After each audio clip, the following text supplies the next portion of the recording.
navigating the contours of disability, sexuality, and queerness in Margarita with a Straw. Halfway through the film, in a climactic sequence, the camera fervently shifts its focus from Leila Kalki Kochlin's recent buoyant reception of a bisexual relationship with Khanam to Shubhangini's abrupt realization of her disabled daughter's sexual yearning. The scene is crammed with deep undertones of drama, conflict, reality, and a sense of unfeigned tension invading the relationship of Shubhangini and Leila. The cutaway shot offers a photo montage like rendition of the relationship between the caregiver and the disabled subject. Shubhangini's perception of Leila's innocence fades away as she skims through Leila's laptop and finds the porn site tab open. The continuous shot allows the audience to view Shubhangini's revulsion, the change in the dynamics, and the gradual rift which takes place between the two.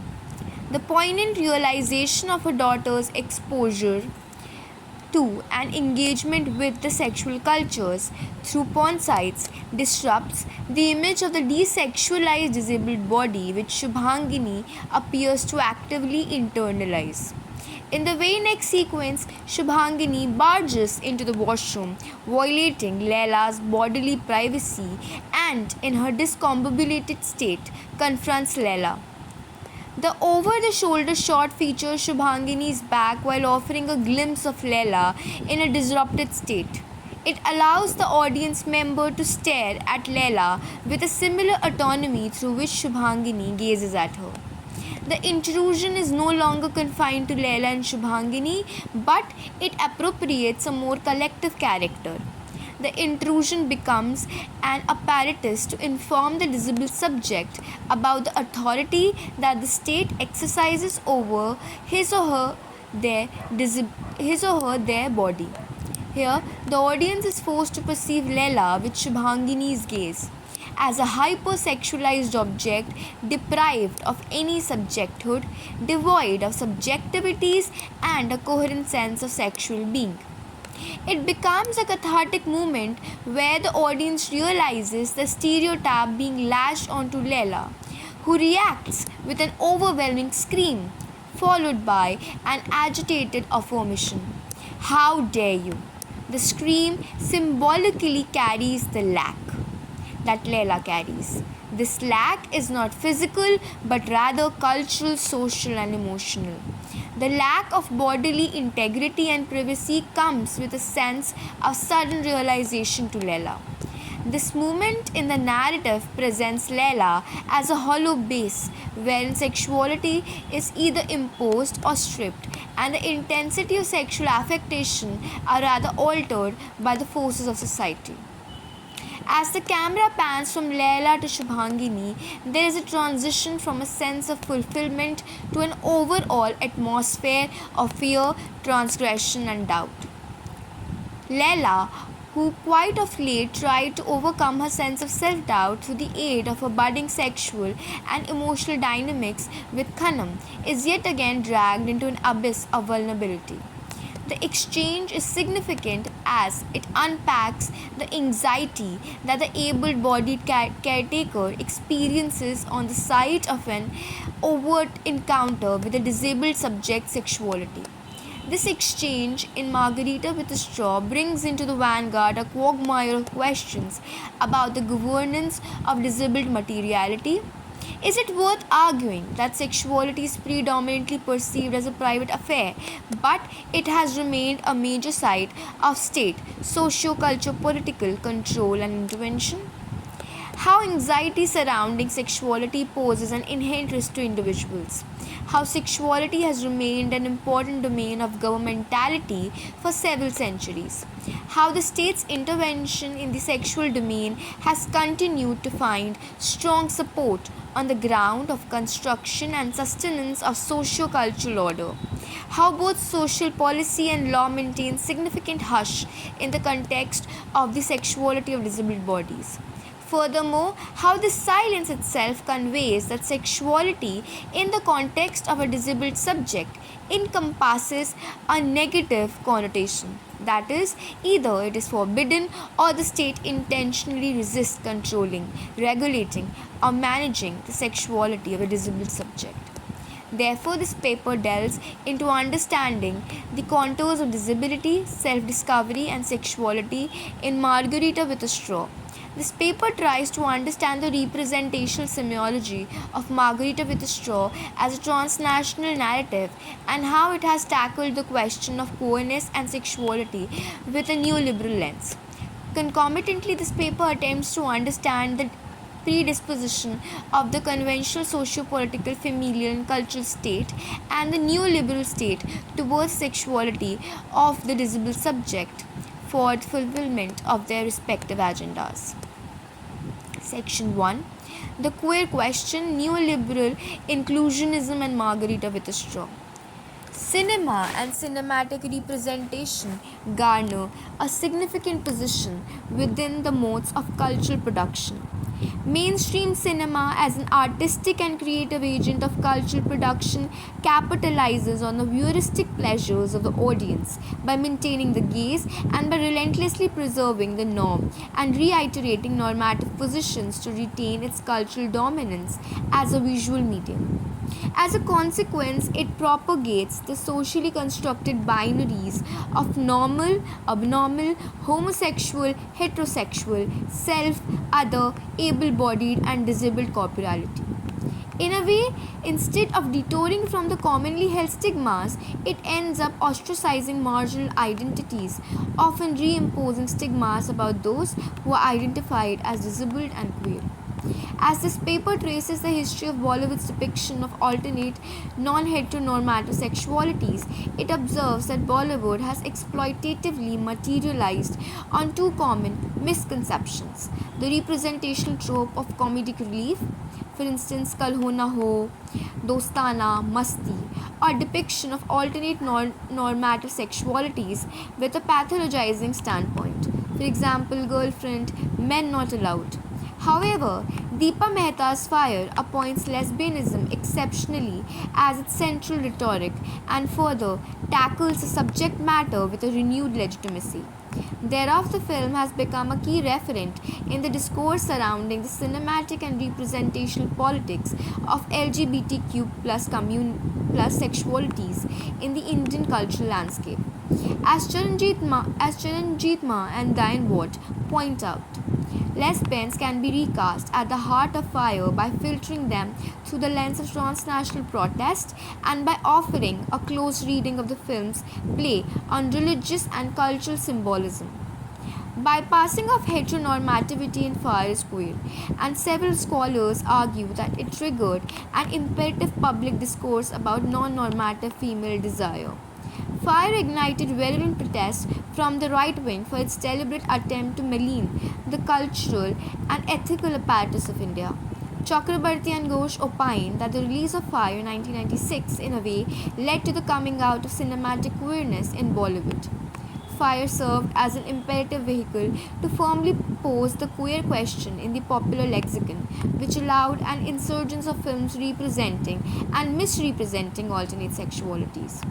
There has been an emergence of queer films which potently interrogated traditional cinematic representation of masculinity, femininity, heteronormative and non-heteronormative binaries, that is Mango Souffle, My Brother Nikhil, Bombay Talkies, Aligarh.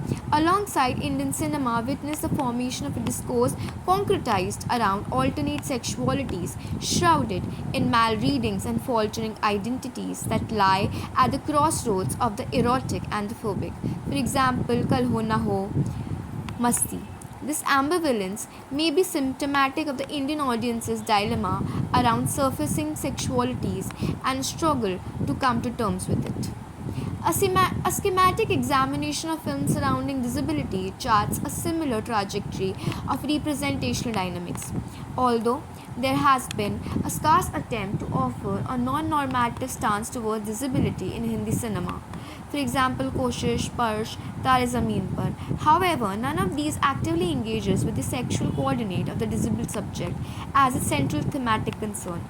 This lack of exploration of the sexuality disability paradigm, specifically within the Indian cinematic landscape, quite forwardly highlights the rhetoric of ableism, which desexualizes disabled bodies by making them appear as asexual beings. Julie Ellman argues, borrowing from Rosemary Garland Thompson, that the gendered and sexual segment of ableism disallow autonomy and sexual agency to disabled bodies, as disability is a product of cultural rules about what bodies should be or do. In this context, Margarita with a Straw emerges to be a remarkable film as it presents itself as one of the foremost mainstream Bollywood narratives tackling the intersections and the convergence of disability, sexuality, gender, and queerness. Moreover, the large scale acceptance of Margarita with a Straw by the Indian audience, despite its conspicuous sexual matrix and non normative narratorial context, precipitates several interesting questions. It becomes important to question why Fire encountered backlash, while Margarita with a Straw, which deals with a similar explicit portrayal of alternate sexuality, received both critical and popular mandate. The film charts Layla's journey from Delhi to New York and thereby the United States. The foreign land, instead of Delhi, the homeland, becomes the site of the exploration of homosexuality. The cultural landscape holds importance in Fire as opposed to Margarita with a Straw. The homosexual relationship unwinds within the bounds of the familiar and the familial milieu of the Indian middle class household. The aspect of familiarity recognition, the process of identification with the two protagonists, Sita and Radha, and the milieu torment the cultural consciousness of the Indian audience. However, in Margarita with a Straw, this aspect of identification is intentionally betrayed. The unfolding of the sexual relationship between Khanam and Layla in a culturally isolated setting offers a sense of distance from the narrative and the characters. The movie thus ends up portraying homosexuality as a Western import, a residual vice of the Western influence on India, which in turn dilutes the sense of contention. Furthermore, the deployment of characters that have a preeminent westernized appearance, for instance Kalki Koechlin and William Moseley, sever the process of identification. Herein, the sense of estrangement which pervades throughout the cinematic frame opens an imperative discourse about the neoliberal inclusionism which Margarita with a Straw as a transnational narrative exercises. In Fire, as the layers are slowly peeled back, the audience is exposed to a simmering cauldron of discontent within a typical middle class Indian family. The narrative, unlike Bose's Margarita with a Straw, is quite precise in its portraiture of the economic limitations of the family. Fire is quite clearly centered on one specific cultural scape, Sita and Radha, in their appearance, interaction, role, and representation, fulfill the conservative cultural imagination of an Indian woman as opposed to Layla and Khanam. Thus, Fire remains outside the bounds of the neoliberal state, though very much controlled by the familiar and the cultural state. Margarita with a Straw, however, offers an interesting site where the conventional familial cultural state and the neoliberal state collide to claim their agency over the sexuality of the disabled subject. Michel and Snyder, in their work The Biopolitics of Disability, Neoliberalism, Able Nationalism, and Peripheral Embodiment, comment upon the nature of neoliberal inclusionism. Neoliberal inclusionism is primarily made available to newly visible public identities such as those labeled handicapped, cognitively impaired, intersexed, deaf, blind, or queer based on a formerly stigmatized group's ability to approximate historically specific expectations of normalcy. Yet, in bestowing these forms of grudging recognition, neoliberal inclusionism tends to reify the value of normative modes of being developed concerning able bodiedness, rationality, and heteronormativity. Mitchell and Snyder's argument alludes to the tactical inclusion of some forms of disabilities, or rather, the flippant normalization of certain disabilities to pave a way for empowering heteronormativity and able bodiedness by including the other within. The representational semantics of Margarita with a straw works in tandem with this agenda of neoliberal inclusionism. It ends up depicting the supremacy of the United States in terms of its infrastructure for disabled bodied individuals, as one can palpably witness Leila moving on her own without any additional support on her automated wheelchair throughout the streets of New York. This picture is in stark contrast with the initial close-up shot in Delhi University when Leila is put into a disconcerting position when her wheelchair is carried by 4 college staff members, as the college neither has a lift nor a ramp for the wheelchair to move from one floor to another. The close-up shot focuses on the haptics of the uncomfortable position, the 4 men facing their backs towards the cameras, and their voice relegates to the background. For the audience, Leila's uneasiness becomes central. In New York, Leila is shown to be exposed to a host of new technologies which assist her with her speech impediments. She has access to almost all forms of public amenities, public transportation, and swimming pools, whereas in India, her mobility is mostly confined to her house and her college. She has no access to public transportation, and neither she appears to move around the city on her own. Mitchell and Snyder points out international disability-based claims of American exceptionalism operate by shaming developing countries for their neglectful treatment of disabled people.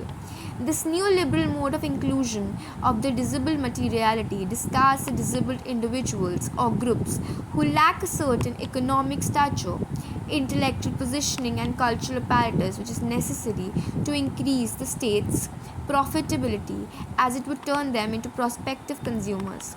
Thus, Leila is made a partaker in this neoliberal enterprise where she becomes symptomatic of the imparted position of the disabled subject in the West as opposed to the Indian landscape. Additionally, the narrative imprints the impact of the cultural state and the neoliberal inclusion on the sexuality of the disabled subject.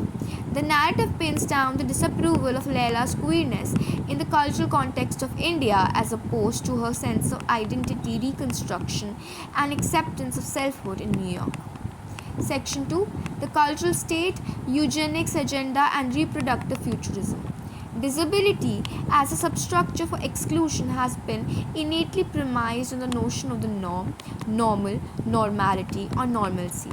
Moreover, the proliferation and deeper sedimentation of this idea of the norm and simultaneously the other, the deviant and the aberrant, the disabled body becomes a site of deep anxiety for the ableist social consciousness.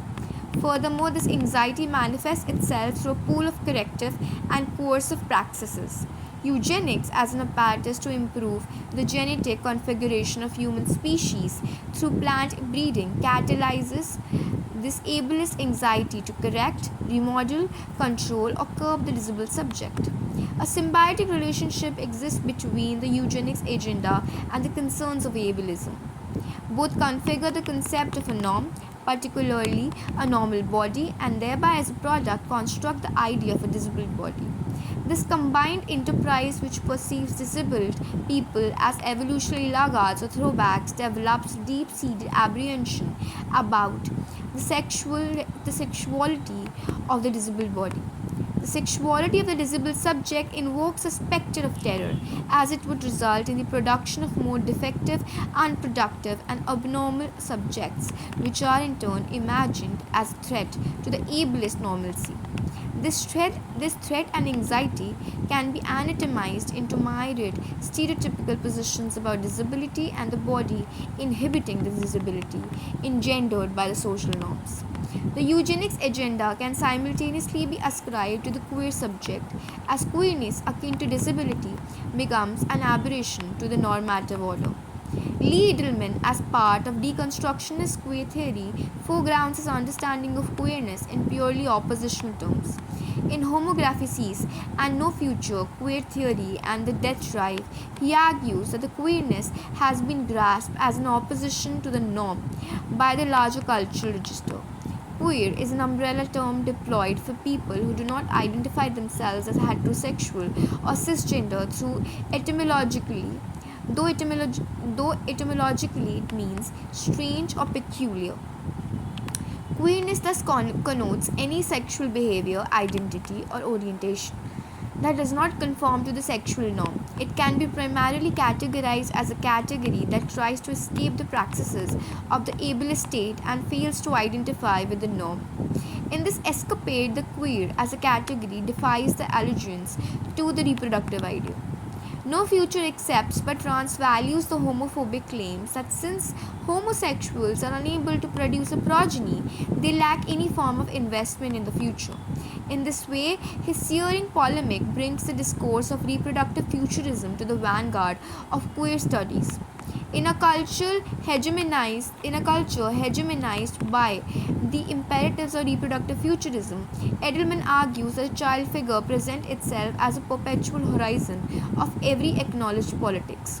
In No Future, Edelman deftly polemicizes the rhetoric of futurity through a political narrative and a social order that is violently and unbendingly heteronormative.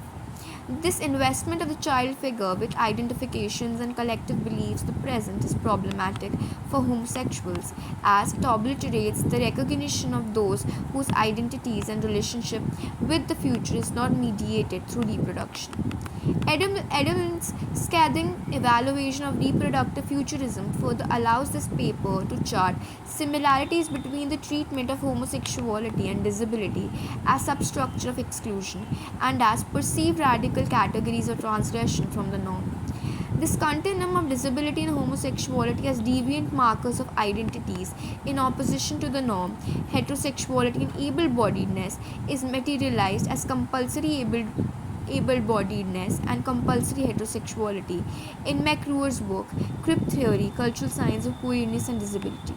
McRuer's work is instrumental as it points out how disabled and queer people have commonalities erupting from comparable modes of oppression and how often one of the two subject positions informs the other. For instance, the disabled body and the queer body suffer compounded oppression and abjection from abled heterosexual body. The paradigm of compulsory able-bodiedness and compulsory heterosexuality becomes central to the representational semantics of Margarita with a straw. The movie traces the psychosexual turmoil within the protagonist, Leila, as she delves into navigating her sexuality.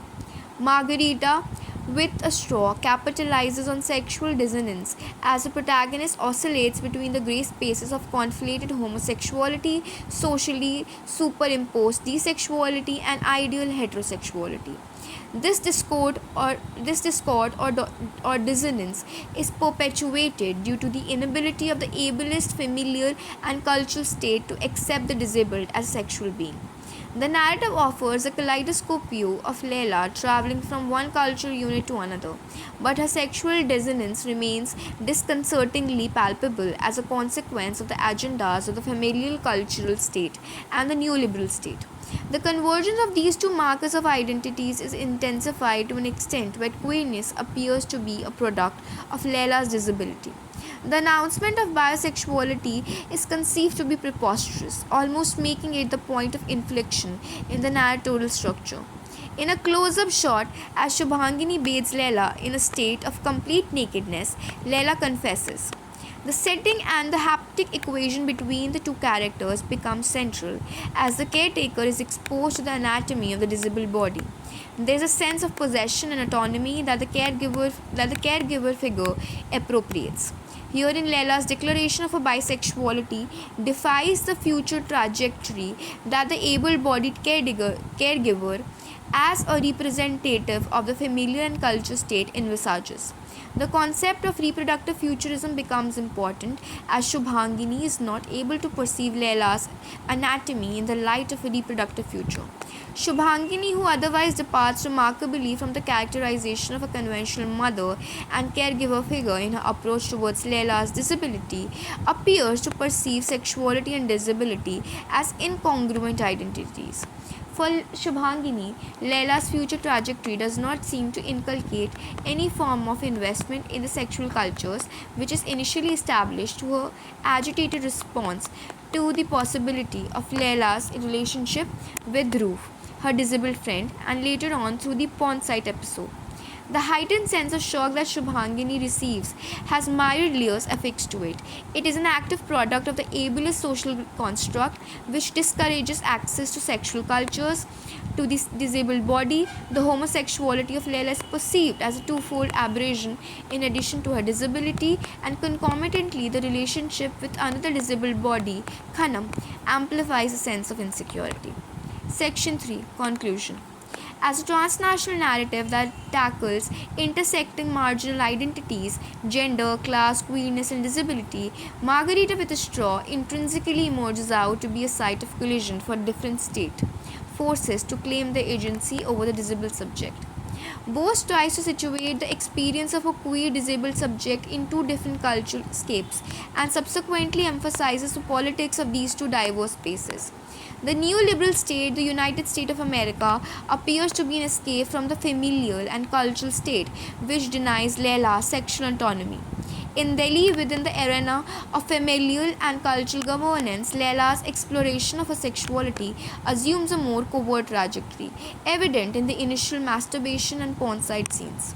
The neoliberal state, however, allows Leila the autonomy of entering into non-normative and casual sexual relationships. Herein, Bose's narrative, which otherwise departs from the norm, ends up reiterating the conventional tropes of the Occident and the Orient, empowering the process of neoliberal inclusionism, which results in the formation of rigid hierarchies of disability. The narrative tries to offer a reconciliatory end to Leila's journey of self-discovery, sexual exploration, and queerness. However, the suggestion of a solo date in a cafe featuring Leila with a surface level makeover results in the reduction of a character to a mere consumer. Consumption becomes the vehicle for attaining selfhood. The narrative, in a way, liberates Leila from the restraints imposed by the familial and the cultural state, but towards the end makes her a captive of the neoliberal state, reliant upon